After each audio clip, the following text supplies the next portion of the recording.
Hi folks, how are we all doing? Difficult times, I know. I hope you're able to find some joy and some humour, even in the obvious suffering that we are experiencing as a whole of humanity. I am attempting to offer some sustenance with these daily reflections, and today is April the 1st, April Fool's Day. So I thought I'd offer something on this very subject.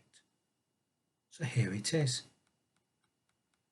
But first of all, I'd like to invite us just to still ourselves together now in silence as I light our chalice flame. Let's invite a loving presence to be here amongst us and to awaken from deep, deep within each and every one of us.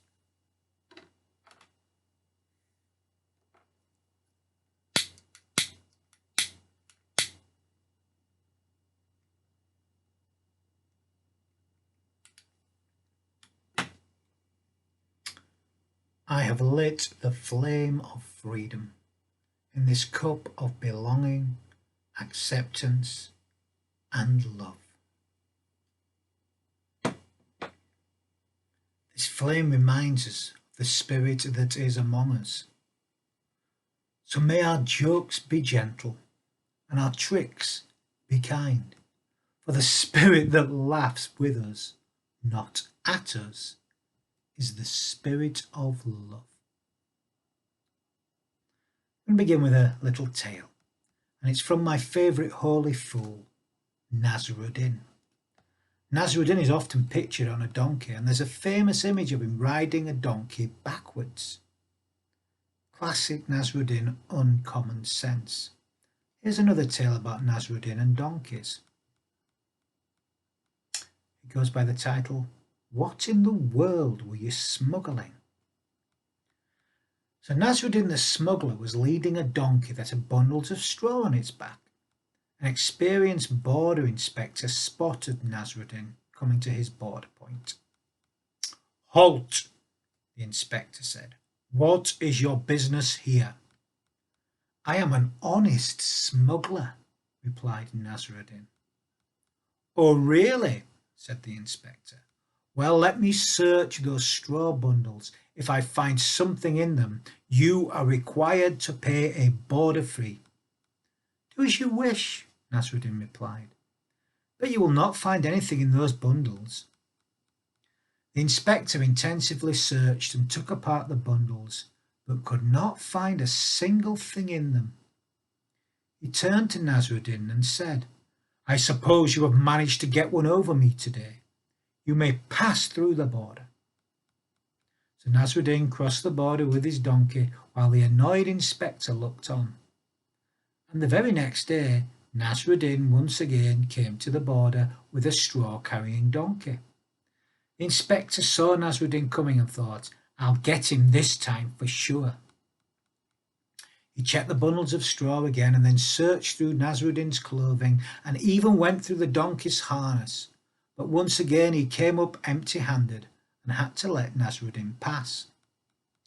Now this same pattern continued every day for several years, and every day Nasruddin wore more and more extravagant clothing and jewellery, all the fineries that indicated he was getting wealthier and wealthier. Now eventually the inspector retired from his long-time job, but even in retirement he still wondered about the man with the straw-carrying donkey. I should have checked the donkey's mouth more extensively, he thought to himself, or maybe he hid something in the donkey's bottom. Who knows? I should have looked more closely though. One day he spotted Nasruddin's face in a crowd. Hey, the inspector said, I know you. You are the man who came to my border every day for all those years with a donkey carrying straw. Please, sir, I must talk to you. Nasruddin came towards him and the inspector continued talking. My friend, I have always wondered what you were smuggling past my border every day. Just between you and me, you must tell me. I must know. What in the world were you smuggling for all of those years? I must know." And Nasruddin simply replied, "Donkeys. I was smuggling donkeys." So often in life we miss what is right there in front of us. Why? Because we are looking in all the wrong places. In many ways in life, it's not more common sense that we need. No, what we need to discover is the uncommon sense hidden in plain sight. So some thoughts on today. Life is too serious a business to be taken too seriously.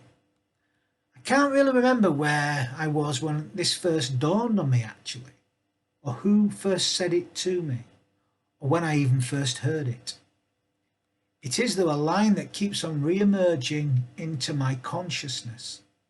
Life is too serious a business to be taken too seriously. Now I suspect it originates from that great Victorian wit Oscar Wilde, who said, "Life is too important to be taken seriously." Maybe, maybe not. All I know is that they're words that I keep on remembering. Today is the 1st of April, April Fool's Day. I'm sure we've all fallen for April Fool's jokes over the years. I think the most famous one must be the Panorama Spaghetti Tree hoax of 1957. The programme showed images of spaghetti growing on trees. Pasta was not a popular dish in this country in those days, and apparently hundreds of viewers phoned the BBC as a result, asking how they could grow their own spaghetti. Apparently many years later, CNN described this broadcast as the biggest hoax that any reputable news establishment ever pulled. And this was years and years before they spoke of fake news. Today's April Fool's Day. No one's really sure of the origins of April Fool's Day. There are references made to it in Geoffrey Chaucer's The Canterbury Tales, written in the 14th century. And I suspect that the modern day custom has its origins in 16th century France. In 1564, under the reign of Charles IX, the Gregorian calendar was adopted. Prior to this date, New Year had been celebrated with the giving of gifts on the vernal equinox on March the 21st, which has just recently passed.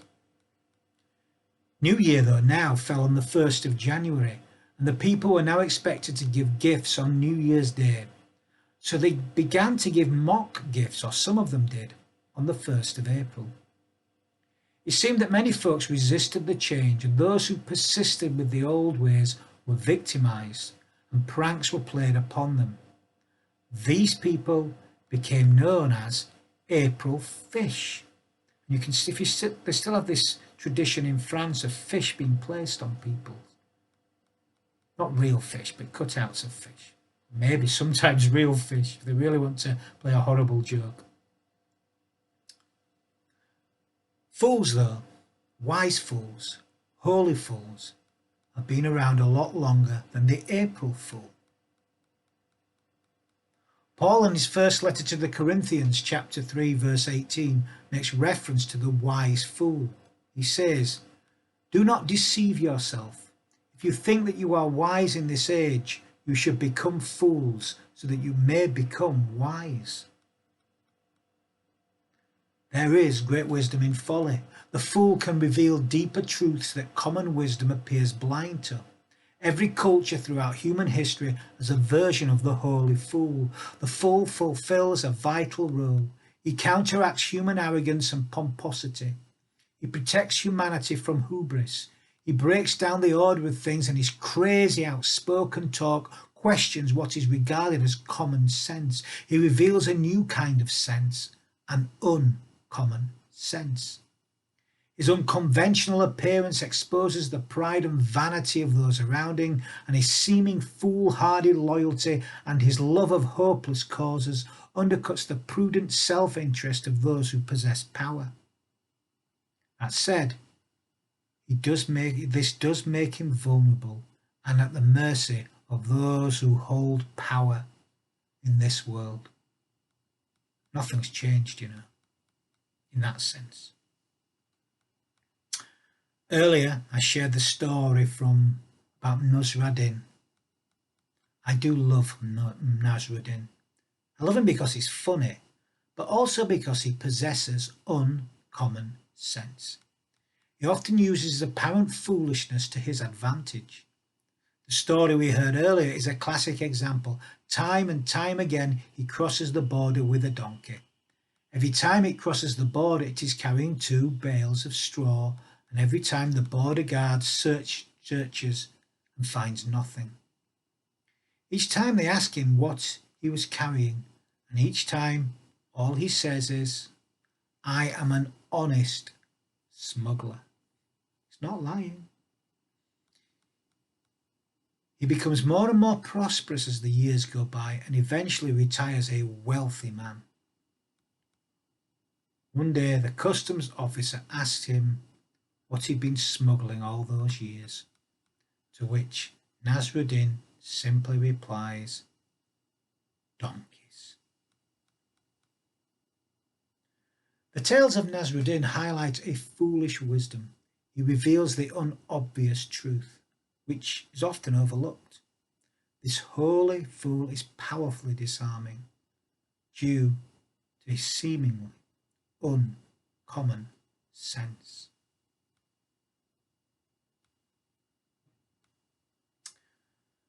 But the truth is, it's not easy being the fool, holy or otherwise. Just think of the jester in King Lear. He does not gain the king's favour by revealing the truth. The king threatens to whip the fool for initially refusing to tell the truth, and the fool responds by saying that he wishes that he could lie. King Lear then replies by saying he will whip him if he does lie, to which the fool utters those immortal words, "They want to whip me for telling the truth. You want to whip me for lying.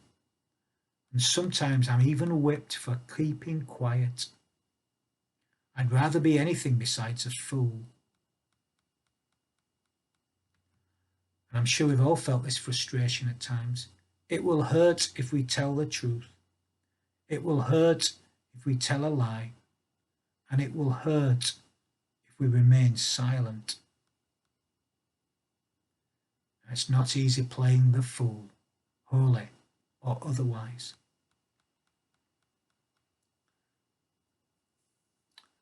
So much of what Jesus is purported to have said is cloaked in mystery. To most logically minded people, it may not even make much sense. But what's wrong with a bit of mystery, a bit of the uncommon? Here are some of those mysterious sayings in modern language. He said, "Lend money, but don't expect to get it back. Love your enemies, that the poor are blessed by God, that the person who gave the least actually gave the most. Invite the people you don't know to your party, that the smallest seeds grow into the biggest plants." Yes, Jesus was the king of paradox. He spoke in riddles.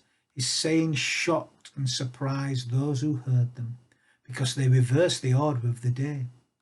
He answered questions with questions, or with a story which on the surface does not actually necessarily make sense. The point is that he was trying to make the questioner think for themselves. He mocked religious piousness and hypocrisy.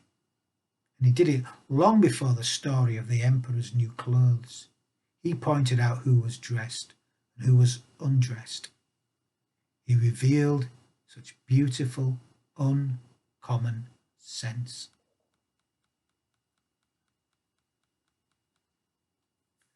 And please don't get me wrong. When I say life is too serious a business to be taken too seriously, I am not being flippant. I am not denying the harsh realities of life. I am very aware of them. We all know and we all experience them. In the examples I have shared and many, many others, the life of the holy fool is far from easy. They are all hurt and abused at one time or another. Things are constantly going wrong. They are made to look foolish and are often embarrassed. There is a great deal of humour in the stories, but their stories are by no means a barrel of laughs. Tragic comedies, I suppose, that classic story. But then isn't that life? Isn't that what life's like? Think about the last few weeks. And we need such people, the holy fool. We need them on so many levels. We need humour. We need laughter. We need someone to point out when the king is in the altogether. We need someone to reveal that uncommon sense that's so easy to miss. And humour, of course, is a vital tool for pointing the truth out to someone. Why? Because sometimes pointing out the direct truth can be too painful to accept. The truth can sometimes be too unpalatable.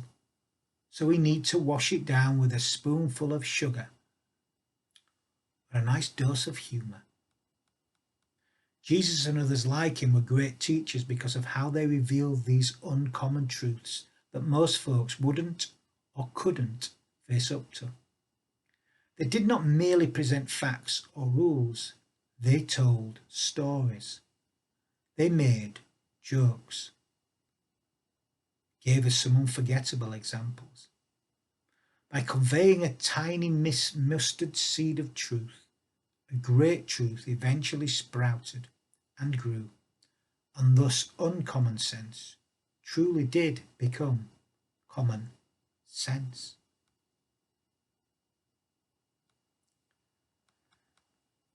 And I think this is the message of April Fool's Day, this seeking of the uncommon, unobvious sense, this looking for the truth that is not easily found. The Buddhists teach that the beautiful lotus flower grows in the most unexpected of places, in the muck. Or maybe it's the truth with all this say, maybe that's the truth with all of life. Maybe this is the ultimate joke of life. Maybe this is what we all fail to see. Maybe, just maybe, it takes a holy fool to point this out to us. Maybe the problem is that we spent too much time looking out for common sense, when in reality the truth is only really revealed through uncommon sense. There's not much of that about. Maybe that kingdom of love is already here amongst us.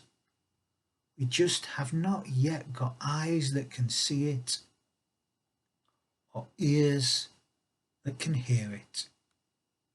Maybe we need to open our senses more, find the uncommon sense. So let's become the holiest of holy fools in these days of challenge.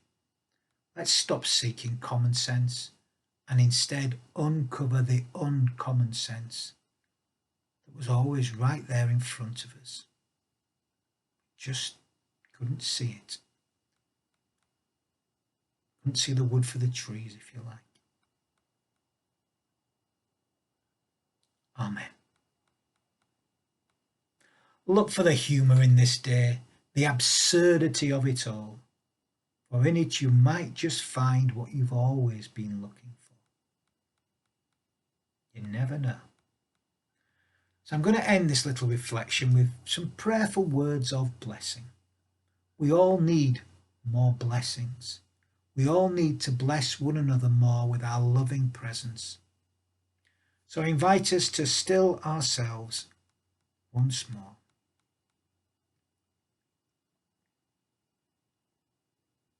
God of laughter, God of all the holy fools, God present with us in the comic and the absurd, in that which a dull world calls nonsense. Save us from taking ourselves too seriously. Save us from our own pomposity. Puncture our puffed up selves. Infiltrate our deadly seriousness. Subvert it with your trickster's joy. Show us that your divine folly is wiser than our blinkered wisdom, that the gift of humour is our best defence against pretentious delusion. Teach us that the eyes of the simple can often see more clearly than those of the worldly wise. Grant us the courage to be fools with the foolishness of God, and in divine weakness may we find the strength to live without fear.